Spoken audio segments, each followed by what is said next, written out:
Investigating the stories that matter to you. Live from Columbia in high definition. This is WIS News 10.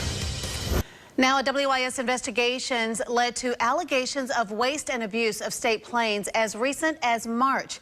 WIS's lead investigator reporter Jody Barr joins us now. Jody, you have been working on this investigation for months now. What did you uncover?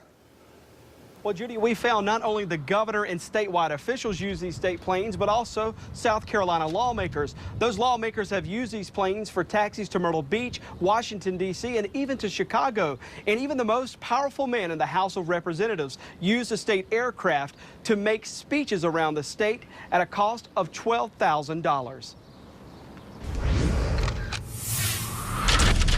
Here, you can travel to make 4 calls and still be home for supper. We stand ready to answer any call for state government 24 hours a day. And State Aeronautics Director Paul Wirtz's flight logs show state government calls on his agency's 2 airplanes quite often.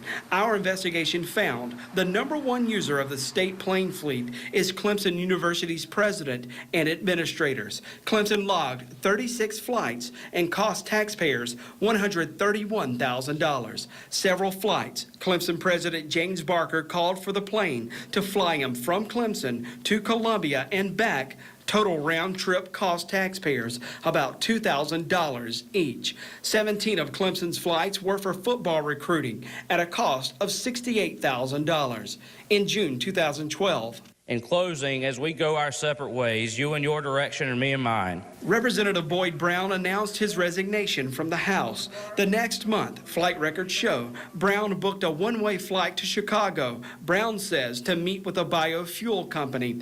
Brown declined to interview with us about the flight and admitted nothing came of the meeting. Boyd Brown's trip cost taxpayers $5,875. Flight records showed the Commerce Department used the state plane 10 times. In one flight, Commerce flew former Gamecock pitcher Michael Roth to Omaha. Why? The flight request shows marketing the state of South Carolina, and no other explanation. The flight cost taxpayers $8,250. Commerce flight records also show secret passengers. 19 confidential passengers flew on the state plane in the past 18 months. It's rarely there are great details offered in those disclosure forms. Is that a problem?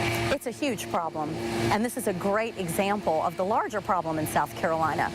No one is following the rules, and no one is enforcing them. South Carolina Policy Council Director Ashley Landis says lawmakers and university administrators have no business charging taxpayers for flights. Landis says the only people who need to fly are statewide officials like the governor.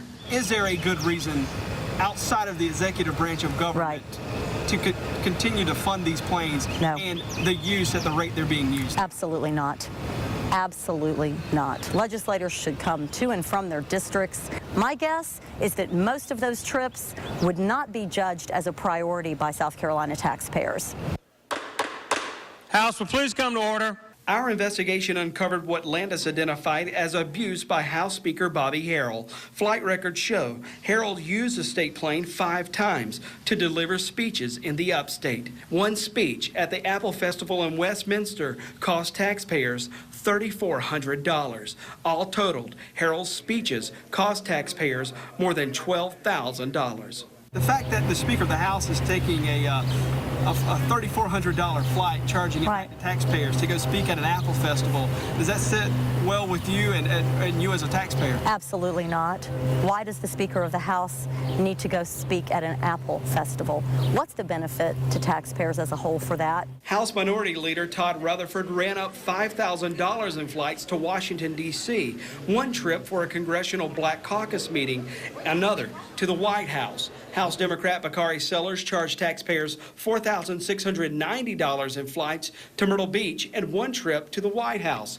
In December, Coastal Carolina University President Dave DeCenzo took a $3,500 flight on the state plane with his family to watch a CCU football championship game in Virginia. Then the flight that led the Senate to vote to sell the state planes.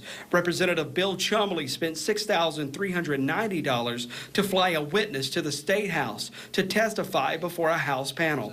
That flight is still under review. It's a flight Chumley may end up having to pay for himself. Well, there were many more flight records involved in this investigation that we simply could not fit into this broadcast package, but you can see them if you go to our website at wistv.com. Now, coming up tonight at 6, you'll hear from many of the officials we just showed you in that report.